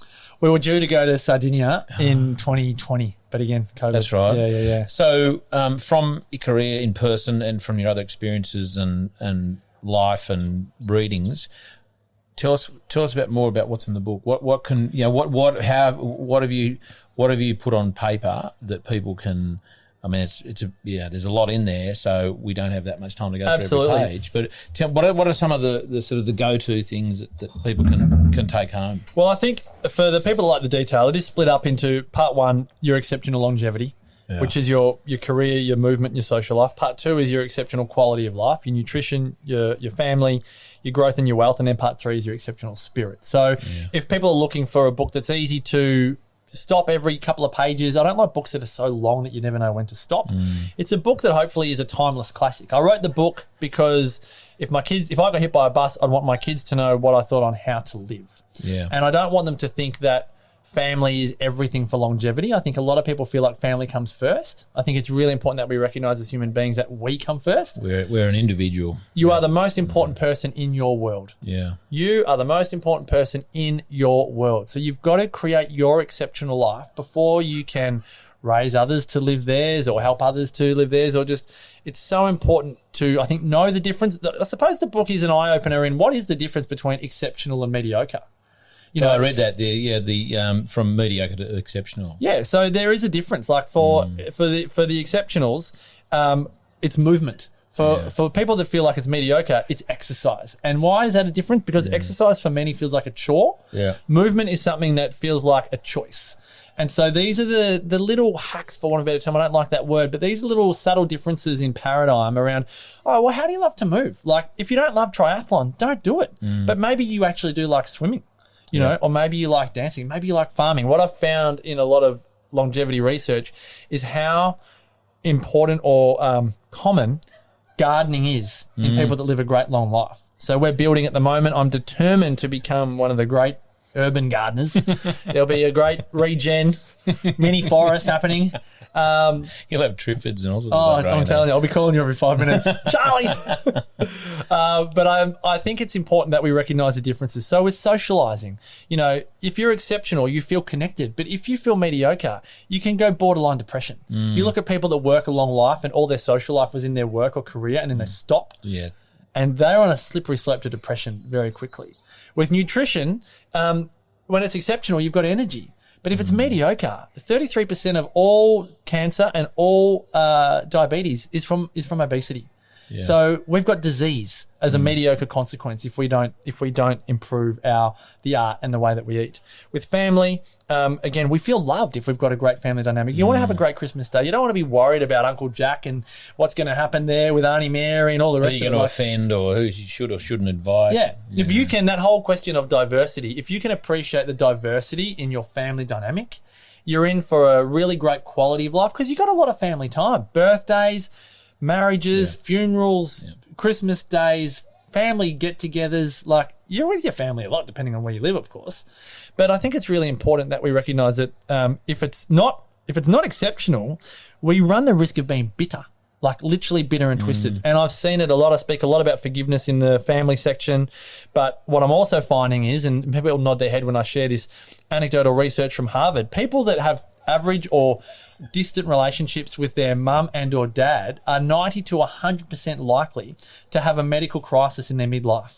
Now, no one would ever draw the link between the relationship with your parents and your physical health. But when you look at this Harvard research, people in their midlife, that I think it's like 82% of people that had a poor relationship with their mum had a midlife medical crisis, and then it was like 84% of people that had it with a dad, but 100% that had a distant or strained relationship with both had a midlife medical crisis. There was a correlation. A correlation, you know. So again, you can't double-blind placebo control study that, but anecdotally, putting a large group of people together, I can give you examples of famous people and people you've never heard of that died midlife or had a major medical crisis and had strained or tolerant relationships with their strained and cold relationships with their parents. So just these insights, and you know, some of it's quite challenging and triggering and the rest, but just these insights onto the areas of life and recognizing, I suppose the overall premise of the book is you can't just be exceptional at one area of your life. And stereotypically speaking, for many people, it's either their career or their family. It's like, if I'm good at my job, then everything else will look after itself. If I'm good at my family, then everything else will look after itself. Yeah. But it's not that. That's not the case. Life is brutal. Life is really it's quite consequential when we do consciously or unconsciously settle for mediocrity in one or more areas of life. And my hope for people that read or listen to the audiobook is that they feel like they can and will make each of their areas of life exceptional. And it's not all the time. It's a continuum that is often like this, right? There's times when your movement sucks or your social life's challenged or your family's so hard or work is going wild, you know, like that happens. That's called life. But recognizing what your standards are, and then when there's challenges and you recognize you're going to move through this and then you're going to elevate to exceptional over time, that's a whole different paradigm than just settling for average. Because exceptional isn't perfect. Correct. And mediocre. Some people go, but I just want a mediocre life. I think, and as a journalist, I think we've got a different definition here. Mediocre, more defined as subpar. I think what people want is a simple life. Yes. Now, an exceptional life and a simple life are best friends. Can be. They are just so intertwined. I think a complicated life can be really quite tricky, and it takes a special person to embrace a complicated life. But there are people that can do it. I often think of people in major leadership or major family crises. You often think of, like, you know, we know people that have got, you know, like 4 kids to 4 different dads and all those things. I think, gee, how do they deal with the complications? But some of them can actually deal with it really quite well. So I think it's important to understand for each of us as an individual, how do you define your exceptional life? It's different for every single one of us because we're all unique human beings. And then how do you go about on a, you know, daily, weekly, monthly basis to consciously create it rather than get swept up in the headlines of the urgencies and the trivialities of daily life? And how do you keep the important thing, which is your life? Let's talk about. I've got a couple more questions for you, Marcus. Conscious of the time, the wind's just picking up a little bit. I do have a pair of socks just there to put on the mics if we need to. You didn't take them off beforehand, no? You got When I was interviewing Cindy, we had tea cozies. We put tea cozies on. I'm pretty sure it was Cindy. We had tea cozies or socks. You may have touched on it before. I don't know. I'm not preempting anything, but is there anything you're irate about at the moment? Oh, I do get. Look, I'm a raging extrovert, Charlie. So I think I told you earlier. At the moment, I can't go north. You didn't need to tell me. I can't go south. I can't go. I'm already on the easternmost point of Australia, and the only places, as the Pet Shop Boys would say, is I can go west.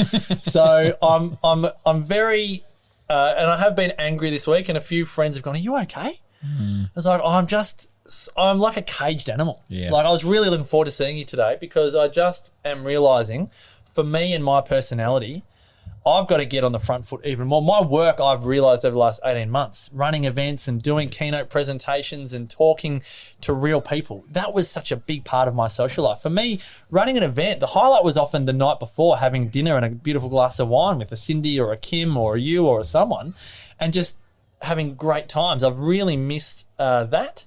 But I think what I'm learning is, regardless of border closures and lockdowns, it's on me to make more of an effort to catch up with people more often for lunch or dinner or a walk on the beach or something. Because if I don't fill my bucket up that way, sitting at home, Zoom meeting here and there, it just drives me wild. If someone asked me to do another Zoom, I know you're on a Zoom before today, I've got no patience for it anymore, I tell you. It has its place now, but I think, I think we'll be happy when we don't have to rely on that quite so much. What are you excited about? Apart from everything. I'm very one. I'm one for the future. I'm good. definitely an optimist. I'm watching Ted Lasso on Apple TV at the moment. A couple of friends told me I'm a little bit like Ted Lasso. He's a raging optimist, and he's an American that takes over an English soccer team. Okay, cool. And I have a bit of Ted Lasso in me. I attempt to bring a bit more measured optimism into my world these days. But I said to someone the other day, like, if you don't have hope, then you die. Like, you have to have just at least one iota of hope in order to get up the next day and do something. So as much as if I read the news too much, I think my hope chips would be down. Yep. But, I look at my family, I look at my children, I look at my wife, I look at friendships and the rest of it, and I love the life that I've created, and I just want more of that. And, and I truly wish, and I don't mean that to sound egoic, I truly wish that everyone could say that they love the life that they've created and they want more of it, because if you don't, then it's almost upon you to create something that you do want more of. I just want more of what I have. Well, it is a choice, isn't it?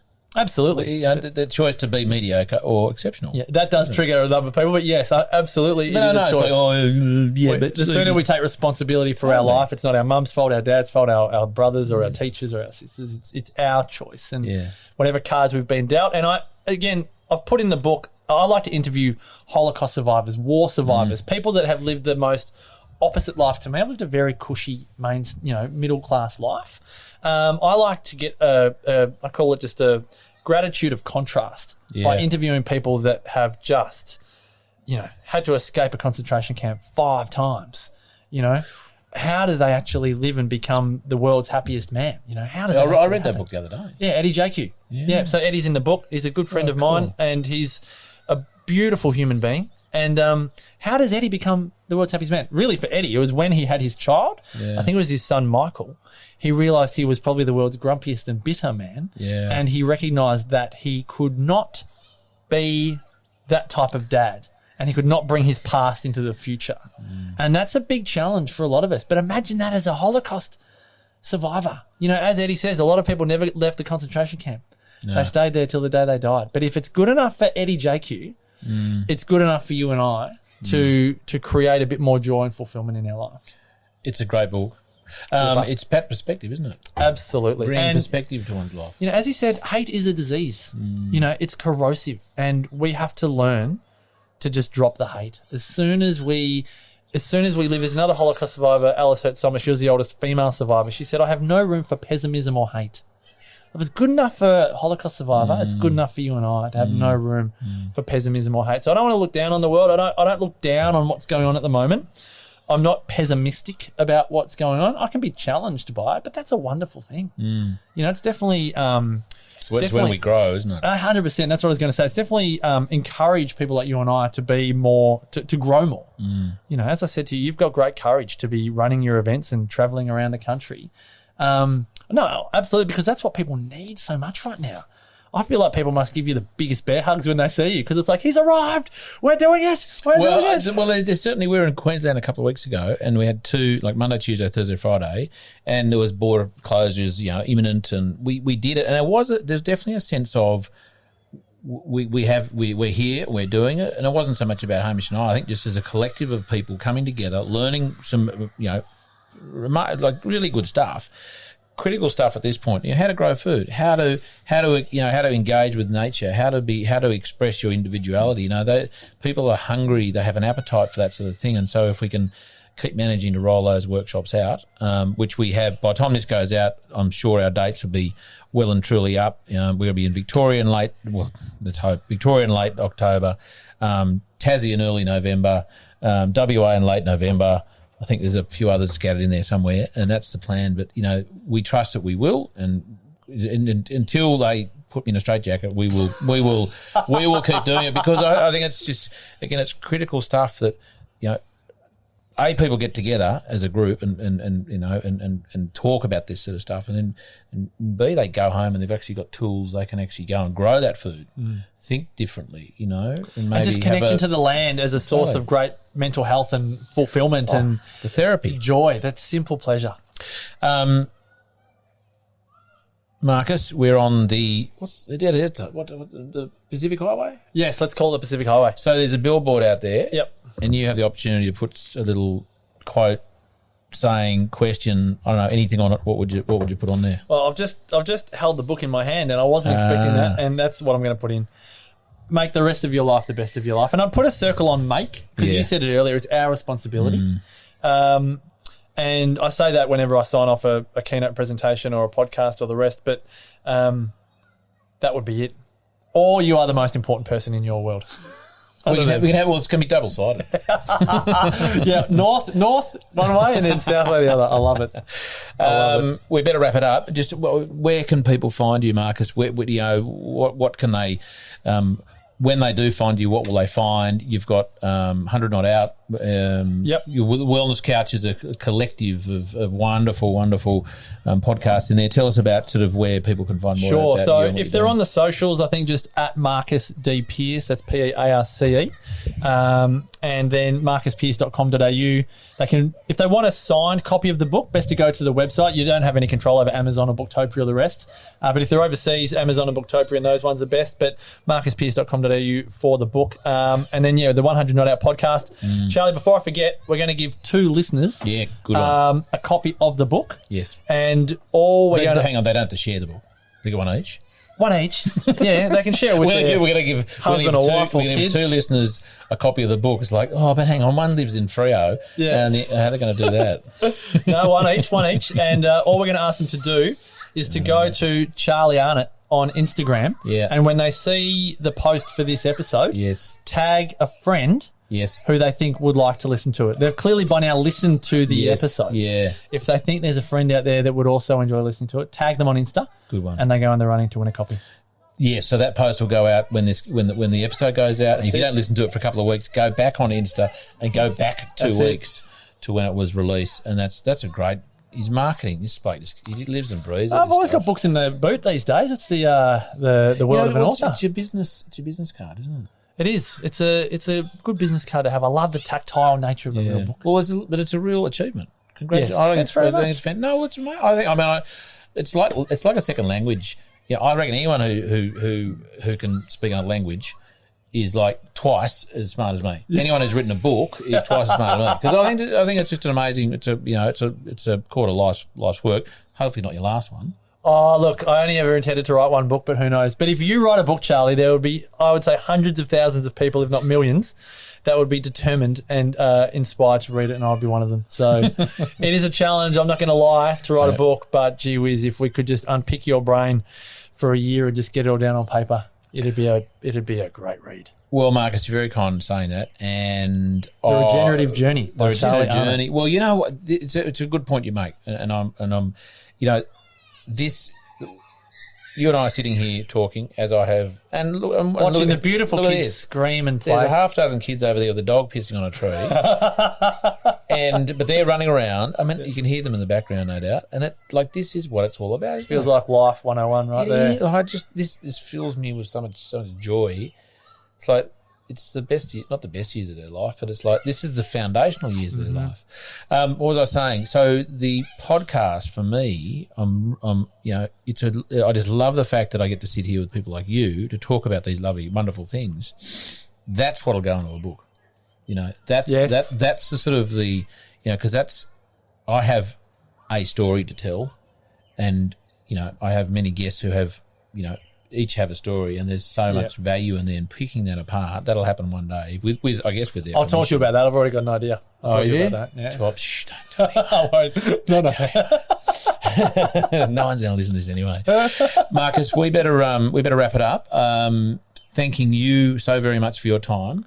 It's an amazing read. It's as I said, it's a collection of some years of your life, and thank you for sharing your regenerative journey with us. Thank you to the farm at Byron Bay for letting us sit here on the farmhouse steps with the Corellas and the pigs and the cattle and the kids and Oliver's hens and the pissing dogs and Oliver, who just drove past there before. It's been a wonderful afternoon. It couldn't have been a better afternoon, could it? It's divine. And you know what? Absolutely What makes it even divine. that just a little, just nudges it into that even better zone? It's a Friday. I know. That's the best thing about Friday afternoons. You just completely go to another place. What's your favourite day of the week? I used to laugh at people for Friday, but I love the energy of Friday. I love the anticipation. Yeah, relief. I think it's the casual nature. Like Monday, I'm ramped up, ready to go. Yeah. Tuesday and Wednesday, you're kind of getting those big tasks kind of either done. Yeah. And then Thursday, Friday, you just begin to Coasting. Yeah. Yeah. And again, I've loved embracing that rather than resisting it, because I think some people are like, no, don't do it. Do you plan your week on a Sunday? When do you plan your week? Yes. I plan my week on a Friday, sometimes so that I can switch off for the weekend. There, that's but put that it has bed. changed over the years. The more kids we've had, the more it's changed. Because it gets like Friday, that's idealistic. It used to be like 2 hours on a Sunday. I'd like plan within an inch of its life. Yeah. And then I was like, no, it's too hard. And then I would start to do it on a Friday. Sometimes I'd do it on a Monday morning. But it's chopped and changed. But I'm one to plan. I'm definitely a planner. There's a lot of merit in that, absolutely. And for farmers who will probably laugh at the idea of planning, everyone has to have a plan. But my God, the farmer who thinks he can plan his week to the hour, even to the day. Sometimes it's like, the cow's having trouble having a calf, got a flat tire, sheep got out of the bloody paddock. I mean, it's just, not complaining by any means, but I guess it's just one of the things that farmers have to deal with. And one last quick point I want to make before we wrap it up about farming, because we haven't talked about farmers too much. We've touched on it, and it's been fantastic that we have. Back to hospitality. I'm a firm believer in, because I get a few young people, males and females, saying, "Oh, I've left uni or left school or whatever, and what do I do?" And I always say, a farm is not too dissimilar to a pub. Yeah. Right. Go to a farm. Like, don't go back to uni. I mean, I'm even happy for kids to do a couple of years out of uni, before they go to uni, and learn those social skills. Play football for the local side. Get to know your neighbours. Go and work with someone, experience it, and it's, as I said, it's not dissimilar to a pub where you learn so many life skills, So there's a plug for young farmers. Absolutely, get on the land. Yeah, and there's the health benefits, and there's like grow your, if you're living in the shearers' quarters, just put a little veggie garden at the back. I'm telling you, I'm going to drive down to Hanamino. You're welcome. And 4 kids. And we're just going to be your farmhands for a week in school holidays. You just get us to work, Charlie. Well, you know what? That'd be great for everyone, because it just would. Absolutely. We'd be allowed to do that, wouldn't we? Totally. No rules. We've got a big heavy table down there too. Yeah, I'm so ready. I've got the muscles to lift it, mate. You'll have them by the end of it anyway. Absolutely. Mate, we better go. That's been lovely, Marcus, and thank you for sharing your regenerative journey. Thanks, Charlie. And next week's episode on the regenerative journey is with Nick Mace, a young farmer with a young family at Walgett. He grew up at Walgett, and I caught up with him a little while ago. Fascinating story, and a really interesting story about his transition, his current transition to regenerative farming and a regenerative way of life. Look forward to that next week on the regenerative journey. This podcast is produced by Rhys Jones at Jaeger Media. If you enjoyed this episode, please feel free to subscribe, share, rate and review. For more episode information, please head over to www.charliearnott.com.au.